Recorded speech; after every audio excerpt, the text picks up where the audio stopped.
एक मित्र ने पूछा है, कामना से मुक्ति का उपाय क्या है, कृपया समझाएं। मूल प्रश्न यही है। तुमने सुना होगा राजा जनक ने दरबार लगाया है और कहा है कि मेरे कुछ सवाल हैं, जो उत्तर देगा 100 गौएं, दुधारू गौएं जिनकी सींग सोने से मढ़ी है, वह मैं दूंगा। लेकिन राजा का समय कीमती होता है। जो मेरे सवालों का उत्तर नहीं दे पाएगा उसको मृत्यु दंड मिलेगा। बहुत सारे पंडित आए, ज्ञानी आए, लेकिन राजा जनक के प्रश्नों का उत्तर नहीं दे सके, क्योंकि राजा जनक की ओर से याज्ञवल्क्य जैसे ऋषि शास्त्रार्थ कर रहे थे। अष्टावक्र के पिता भी आए। अब निश्चित था, उनकी हार सुनिश्चित थी। किसी ने जाके अष्टावक्र को, वो बालक ही थे 12 साल के, खबर किया कि यहाँ तुम खेल रहे हो, तुम्हारे पिता हार रहे हैं और मृत्यु दंड सुनिश्चित है। बालक अष्टावक्र जनक के दरबार जाते हैं और कथा है कि लोग हंसते हैं। अष्टावक्र भी ठहाका लगाते हैं। राजा जनक पूछते हैं कि दरबारी अगर तुम पर हंसते हैं तो बात समझ में आती है कि क्योंकि तुम्हारी चाल ही ऊँटों जैसी है, लेकिन तू क्यों हंसता है बालक? मन में उठता संदेह, तू क्यों हंसता है? और इतना ठहाका लगा करके अष्टावक्र कहते हैं कि जनक, इसलिए हंसता हूँ कि टेढ़ी होती ईख भला कब रस टेढ़ा होता है, वक्र नदी का हे राजन कब जल टेढ़ा होता है। इसी तरह यह पंच तत्व से निर्मित तन टेढ़ा है, भीतर स्थित आत्मा वो तो टेढ़ी नहीं है। भीतर स्थित आत्म तत्व वो तो टेढ़ी नहीं होती है। नदी टेढ़ी होती है तो क्या जल टेढ़ा होगा? ईख टेढ़ी हो जाने से क्या उसका रस टेढ़ा हो जाता है? मेरा शरीर टेढ़ा है, इसका ये मतलब तो नहीं कि भीतर आत्म तत्व जो है वो कहीं टेढ़ी है। जो लोग मुझे देख के हंस रहे हैं, मेरी चमड़ी पर उनकी नज़र आती है, तो इनकी सभा में जो चाम ही देख सकते हैं। तुम आत्म तत्व और सत्य का तत्व निर्धारित करने चले हो। जनक समझ गया कुछ बात है। रात नींद नहीं आई, सवेरे पहुंच गया अष्टावक्र के पास, कहा कि आप चलें और मुझे उपदेश दें। अष्टावक्र जाता है जनक के यहाँ, उसे एक सिंहासन पर बिठाते हैं। अष्टावक्र कहता है कि राजन पूछें, क्या पूछना है? कहता है ज्ञान का, मुक्ति का मुझको उपदेश दें, कैसे वैराग्य हो हे प्रभु यह कहें। कथम ज्ञानम, ज्ञान कैसे हो? कथम मुक्तिम, मुक्ति कैसे हो? वैराग्यम किम भविष्यति, वैराग्य कैसे हो? प्रश्न 3 थे और अष्टावक्र क्या कहते हैं? एक ही जवाब देते हैं, हे जनक, कामना जैसी व्याधि नहीं और निष्कामना सी समाधि नहीं। एक ही रोग है, वो है कामना, और एक ही औषध है, वो है निष्कामना। मुक्ति यदि चाहते कामना से बचो, समझकर विषय वासना को तजो। अगर तुम पूछते हो मुक्ति कैसे होगी, एक ही बात से मुक्ति होगी, क्या? कामना से बचो। निष्काम कैसे हुआ जाए, इसको जानो, और इसको जान लोगे तो ज्ञान भी हो जाएगा, मुक्ति भी हो जाएगी, वैराग्य भी हो जाएगा। चित्त में चाह है, सोच है जब तलक, तब तलक बंद है हे मुमुक्षु जनक। हे मुक्ति की इच्छा रखने वाले जनक, जब तक चित्त में चाह है, कामना है, अपेक्षा है, डिजायर है, तब तक बंद है।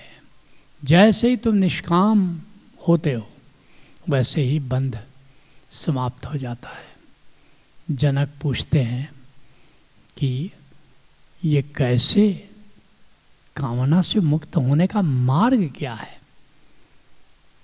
क्या कह रहे हैं? देह से तोड़ो तादात्म्य और देख लो, तुम अभी से सुखी शांत हो, मुक्त हो। कामना से बचना चाहते हो तो देह से तादात्म्य तोड़ना होगा, क्योंकि सारी कामना देह की है, सारी कामना मन की है, सारी कामना प्राण की है, सारी कामना हृदय की है। इनसे तादात्म्य तोड़ो और फिर देखो फिर कौन हो। देह हूँ मैं नहीं, देह मेरी नहीं है, जनक जिसने जाना है योगी वही। योगी बनो। और योगी कौन है? मैं देह नहीं हूँ, ये देह मेरी नहीं है, मैं देह से परे मेरा अस्तित्व है। तो फिर कौन हूँ? कौन हूँ फिर? कहते हैं एको विशुद्ध बोधो हम, मैं विशुद्ध चैतन्य हूँ। मैं देह नहीं, प्राण नहीं, इंद्रियां नहीं, हृदय नहीं, मन नहीं, अस्मिता भी नहीं हूँ। एको विशुद्ध बोधो हम, मैं विशुद्ध चैतन्य हूँ। इति निश्चय वहनिना, इस निश्चय को आग बना लो। प्रज्वाल्या अज्ञान गहनम बीत शोको सुखी भव, और इस निश्चय की आग से अज्ञान के जंगल को जला दो। बोध हूँ मंत्र की आग से जला अज्ञान का वन सुखी हो सके। तो जानना होगा कि मैं हूँ चैतन्य आत्मा, मैं हूँ चिन्मय आत्मा, मैं देह नहीं हूँ। तो क्या होगा? क्या होगा? अगर तुम चिन्मय आत्मा हो, आत्मा हो, तो फिर तुम्हारी कामना बची कहाँ? आत्मा में कामना होती है क्या? आत्मा में तो कामना है ही नहीं। तो सारी कामनाओं से तुम परे हो जाओगे, सारी कामनाओं के तुम पार हो जाओगे। अष्टावक्र आगे कहते कामना जीत लेना परम जीत है, साधना की सरलतम यही रीत है। कामना जीत लेना ये परम जीत है। किसी शत्रु पर विजय प्राप्त करते हो तो छोटी मोटी जीत है। असली बात है आत्म जिणे, आत्मा स्वयं को जीत लेना। गुरु साहिबान कहते हैं आत्म जिणे, जो आत्मा स्वयं को जो जीत लेता है। और स्वयं को जीतने का मतलब क्या हुआ? स्वयं को जीतने का मतलब हुआ कामना को जीत लेना। मैं हूँ आत्मा, इसको जानना, और केवल जानने से नहीं होगा।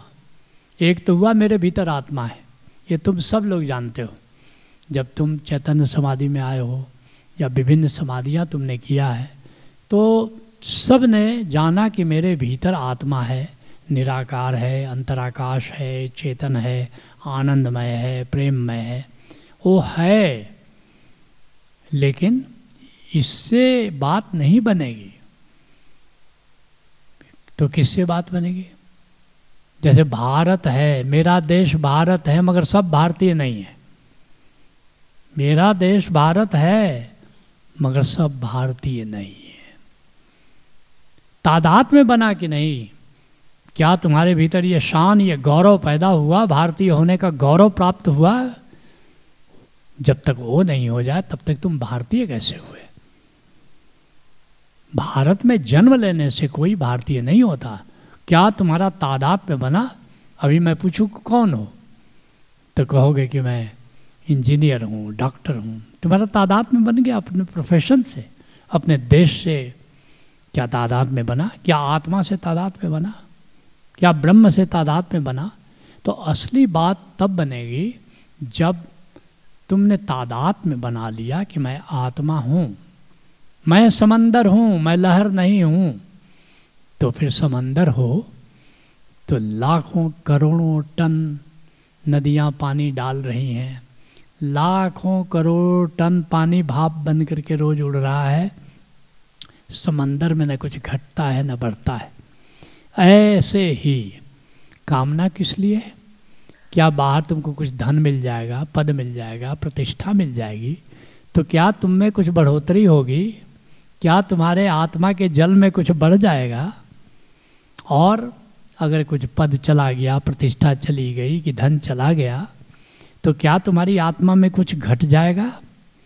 बाहर कुछ भी मिले तुम्हारी आत्मा में बढ़ेगा नहीं। बाहर कुछ भी घटे तुम्हारी आत्मा में कुछ घटेगा नहीं। फिर दुख किस बात का? फिर शोक किस बात का? तुम सारे शोकों से मुक्त हो जाओगे, सारी चिंताओं से मुक्त हो जाओगे। तो कामना मुक्ति का जो साधना के तल पर जो उपाय है कि तुम जान लो कि मैं आत्मा हूँ और जीना शुरू करो कि मैं आत्मा हूँ, इस याद के साथ, इस बोध के साथ कि मैं आत्मा हूँ। और एक दिन क्लिक कर जाएगा, एक दिन टाइट्रेशन पॉइंट जैसे केमिस्ट्री में आता है, सब कुछ बदल जाता है, एक दिन सब कुछ बदल जाता है और मैं आत्मा हूँ। और फिर बदलने से ऐसा नहीं एक बार बदल गया तो हो गया। अब जैसे वृक्ष को सिंचाई करनी पड़ती है पौधे को, मैं आत्मा हूँ, आत्मज्ञान हो गया, लेकिन आत्मज्ञान के इस पौधे को सींचना पड़ेगा।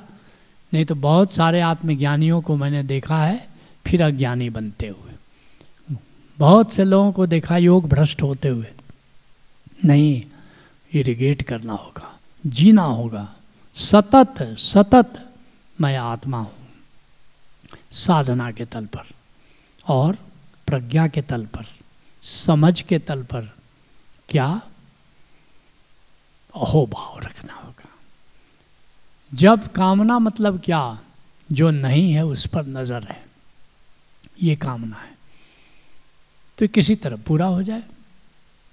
अहोभाव मतलब क्या? जो है उस पर नजर है। प्रभु ने बहुत दिया, बहुत दिया। अहोभाव में जियो और फिर देखोगे कामना से मुक्त हो जाओगे। तो साधना के तल पर आत्मबोध के साथ जियो और प्रज्ञा के तल पर अहोभाव के साथ जियो। Let's acknowledge.